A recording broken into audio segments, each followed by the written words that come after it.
Hello, welcome back to my channel. সবাইকে welcome আমার চ্যানেলে। আর thanks for watching. Thank you so much আমাদেরকে সাপোর্ট করার জন্য, আমাদেরকে ভালোবাসা দেওয়ার জন্য। আমি আজকে বাড়ি থেকে বেরিয়েছিলাম।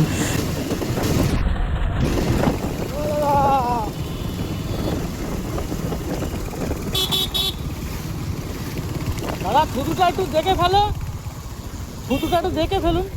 তোমরা দেখতেই পেলে এত রানিং গাড়িতে কীভাবে থুতু ফেলছে। এটা ওদেরকে বোঝা উচিত, এগুলো অসভ্যতম বলে, আর কিচ্ছু নয়। গাড়ির সামনে থেকে এইভাবে কেউ থুতু ফেলে না। আর আমি জাস্ট জিজ্ঞাসা করলাম, তখন বলছে যে সরি বললেই কি সব ঠিক হয়ে যায়? সব কিছুতেই সরি বললেই কি সব ঠিক হয়ে যায়? এগুলো নিজেদেরকে ঠিকভাবে চলতে হবে, নিজেদেরকে বুঝে করতে হবে যে আমার জন্য কারোর কোনো অসুবিধা হয় ভাই রাস্তার মাঝখানে, এগুলো ঠিক নয় একদম। তো যাই হোক, তোমাকে তখন আমি মানে এনাদেরকে কিছুই বলিনি, জাস্ট সরি বলেছে, আমি আর কিছু বলিনি। আমি গাড়িটা টেনে নিয়ে বেরিয়ে চলে গেছি। আর দূর থেকে প্রথমে ভেবেছিলাম যে কোনো একটা দাদা, ঠিক আছে, তো মাঝখানে ওটা কোনো একটা দিদি বসেছিল, তো পিছন থেকে ছেলে মনে হচ্ছিলো, যার জন্য আমি দাদা বলে ডেকেছিলাম। আর দাদা একটা গাড়ি চালাচ্ছিল, তো যাই হোক, সেও সরি বলেছে, তার জন্য আর কিছু বললাম না।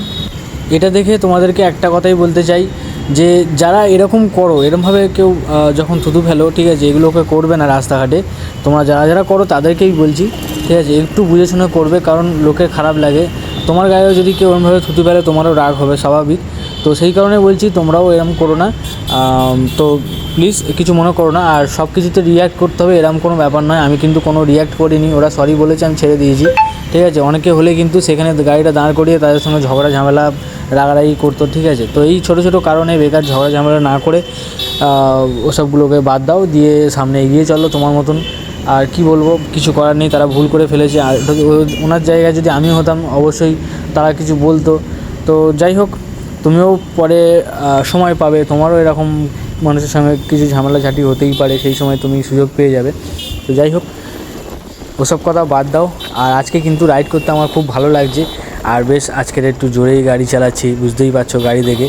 আর পিছন থেকে একটা দেখছিলাম যে এমটি যতসম্ভব বা ডিউক, আমি দেখিনি ঠিক, বা গাড়িটার মনে পড়ছে না এখন। তো যাই হোক, ও আমার সাথে কিন্তু একটু হালকা দেখলাম, গড়িয়া পৌঁছানোর পরে একটু টানাটানি করছিলো আমার সঙ্গে। তো যাই হোক, আমি একটু টেনে বেরিয়ে গেলাম। আর আমি জোরে গাড়ি চালাই না, তবু আজকে কী মনে হচ্ছিলো, একটুখানি টানতে খুব ভালো লাগছিলো, মানে জোরে চালাতে গাড়িটা খুব ভালো লাগছিলো, যার জন্য একটু জোরেই চালাচ্ছিলাম।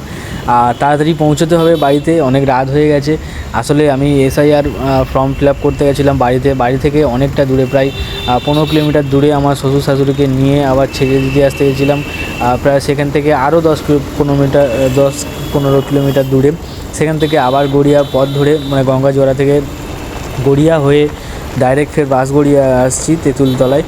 অনেকটা সময় লেগে যাবে, যার জন্য একটু জোরেই চালাচ্ছিলাম গাড়ি। আর আজকে আমার সত্যিই খুব রাইড করতে সুন্দর লাগছে, দারুণ লাগছে, অসাধারণ। আর তোমরা একটু সাপোর্ট করো ভাইকে, অনেক ধন্যবাদ তোমাদেরকে সাপোর্ট করার জন্য। ভালোবাসা দিও, আমি যাতে নেক্সট ভিডিওগুলো আরও বানাতে সহযোগিতা পাই। মনে করি যে আর কি আমারও ভালো লাগে আর কি ভিডিও বানাতে। তোমরা যেভাবে দেখবে, যেভাবে কমেন্ট করবে, যেভাবে রিয়াকশান দেবে, সেইভাবে আমি কিন্তু আরও নতুন ভিডিও নিয়ে আসতে পারবো তোমাদের জন্য।